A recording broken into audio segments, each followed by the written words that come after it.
We begin a two-part special report tonight on an issue important to rural residents across the Upper Peninsula.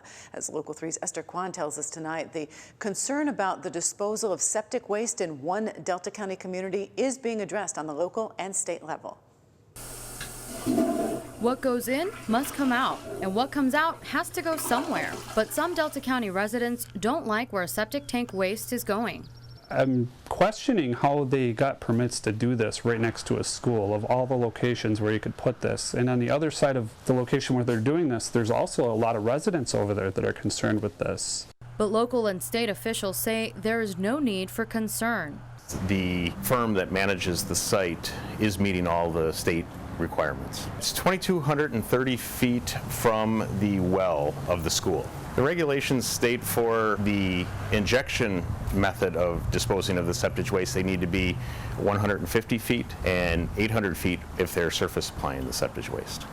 So here's how it works. A septic tank is emptied and hauled away by a waste disposal company, which in this case is A1 Septic. The waste can then be applied across the surface of a designated area and then covered, or it can be injected into the soil. It immediately is injected in, and then the furrows close in on themselves so that there's just no contact time of the septic with the air. The odors are negligible. Tomorrow night, the potential benefits of the injection method, as well as some concerns. Keeping it local in Rapid River, I'm Esther Kwan, Local 3 News.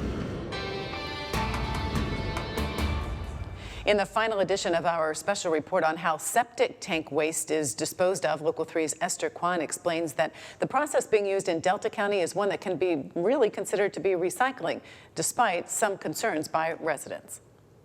The biggest complaint residents in the Rapid River area have had about the septic waste disposal is the smell. Whether the waste is applied to an open field and covered, or whether it's injected into the soil, the process can be smelly. The primary complaint has been odor. You've had an opportunity to go out on a number of occasions, both DEQ staff and the hauler, in this case, Rob Leduc, A1 Leduc, and he was able to demonstrate using his injection equipment in such a manner that odor was negligible. And odors are part of farming, and so is fertilizing the soil. In Rapid River, septic waste is injected into the soil after paper and plastic are filtered out. And what that means is down the road they'll be able to grow crops on that and be able to have better harvests from the crops, because it'll be able to grow better thanks to the nutrients and also the organic material that's in the septic waste. And township officials say they're confident the situation is being well monitored. I have to rely on the Department of Environmental Quality and the Health Department, the Delta County Health Department. They're the ones that regulate it, and normally, in my experience, they go overboard to be safe for everybody.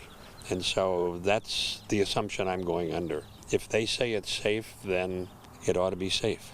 But safe doesn't mean acceptable to some area residents. We live in the UP. How many thousands of acres could you pick and you do right next to my local school where my kids go to school and play on the playground? Rob Leduc, owner of A1 Septic, told Local 3 News he's just doing his job according to local and state regulations. Plus, he's creating a base to grow wheat or other crops on land that wasn't previously fit to grow anything. For Local 3 News, I'm Esther Kwan.